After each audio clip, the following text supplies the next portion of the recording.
Enlace químico, un trabajo hecho por Jaime Alonso Lorenzo y Antonio Álvarez Rodríguez, de primero A de bachillerato. A continuación, os expondremos los distintos tipos de enlace químico con sus diferentes trazos característicos. Se llama enlace químico a cualquiera de los mecanismos de ligadura o unión química que existe entre átomos. Cualquier teoría sobre el enlace químico debe ser capaz de justificar los distintos tipos de uniones entre átomos y las propiedades de una sustancia dada en función de su enlace. Gilbert Lewis, Irving Langmuir y Walter Kossel propusieron a principios del siglo XX que los elementos tienen tendencia a completar su capa electrónica más externa. Para ello ceden, toman o comparten los electrones necesarios para tener 8, excepto los elementos del primer período que buscan los 2. El enlace iónico se da entre dos átomos cuando uno de ellos tiene suficiente fuerza de atracción para sustraer un electrón del otro átomo. Un átomo de sodio tiene un electrón de valencia con un nivel estable de energía por debajo, que contiene 8 electrones. Un átomo de cloro tiene 7 electrones de valencia. Si los átomos colisionan con energía suficiente, el átomo de cloro atraerá un electrón del sodio. El átomo de sodio pierde su único electrón de valencia y se convierte en un catión de sodio. El nivel de energía por debajo proporciona al sodio su octeto estable. El electrón extra completa el octeto estable para el cloro, que se convierte en un anión de cloro. Los compuestos iónicos tienen altos puntos de fusión y ebullición, por lo que suelen ser sólidos.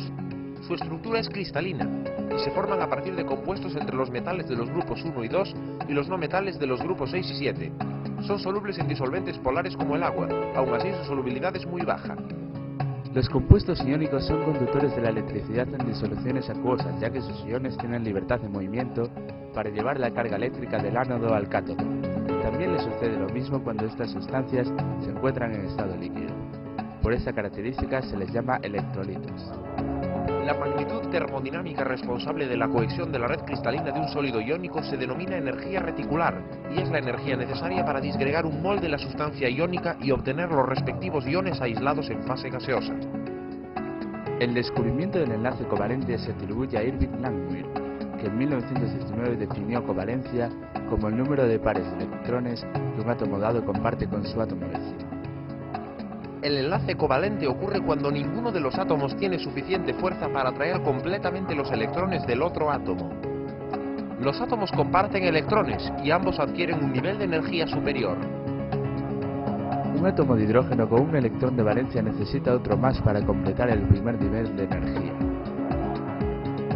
Un átomo de oxígeno tiene 6 electrones de valencia y necesita 2 más para completar el segundo nivel de energía. Cuando el oxígeno y el hidrógeno chocan, el enlace covalente se lleva a cabo por la compartición de electrones. Compartiendo un par de electrones con el oxígeno, el hidrógeno completa la configuración del helio, gas noble. Compartiendo electrones con el hidrógeno, el oxígeno tiene ahora 7 electrones en su nivel de energía, aún uno menos para el octeto estable. Este se consigue compartiendo un electrón con otro átomo de hidrógeno. Según cuántos electrones compartan los átomos entre sí, tenemos 3 tipos de enlaces covalentes. El enlace covalente simple, en el que se comparte un par de electrones. Es el caso del hidrógeno molecular. El enlace covalente doble, en el que se comparten 2 pares. Es el caso del oxígeno molecular.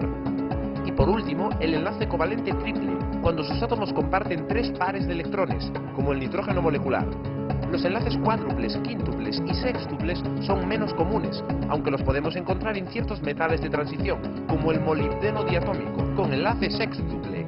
Para explicar el valor de covalencia de algunos átomos, se considera que el átomo toma energía de su entorno y promociona un electrón de un orbital inferior a un orbital superior desocupado, como en el caso del carbono. Se llama enlace covalente coordinado o dativo aquel en el cual el par de electrones de enlace lo aporta uno de los átomos, como por ejemplo el ion hidronio, H3 o más. Cuando los átomos unidos por enlace covalente son idénticos, el par de electrones se comparte por igual. En estos casos la nube electrónica está distribuida simétricamente en torno a ellos, y el resultado es un enlace apolar. Pero si los átomos enlazados son diferentes, el átomo más electronegativo tirará con más fuerza del otro. Por tanto, la nube electrónica no será simétrica. Se origina así un dipolo eléctrico, y decimos que el enlace covalente es polar. Para justificar por qué algunas de las moléculas son polares y otras no, es necesario conocer su geometría, que es el resultado de la distribución en el espacio de los átomos que la componen. En la mayoría de los casos las fuerzas intermoleculares son débiles, por tanto tendrán bajas temperaturas de fusión y de ebullición, es decir, en condiciones normales estas sustancias son gases o líquidos. Pero existen sustancias de elevado tamaño molecular como el yodo, I2, que son sólidos. Las sustancias moleculares apolares son insolubles en disolventes polares, como el agua. Sin embargo, son solubles en disolventes no polares, como el benceno o el cloroformo. La solubilidad se incrementa notablemente en el caso de sustancias que pueden formar enlaces por puente de hidrógeno, como el agua. La forma más sencilla de explicar la estructura y las propiedades de los metales es mediante el modelo de mar de electrones. Este modelo se basa en las siguientes hipótesis. Cada átomo de metal cede electrones de valencia, convirtiéndose en un catión.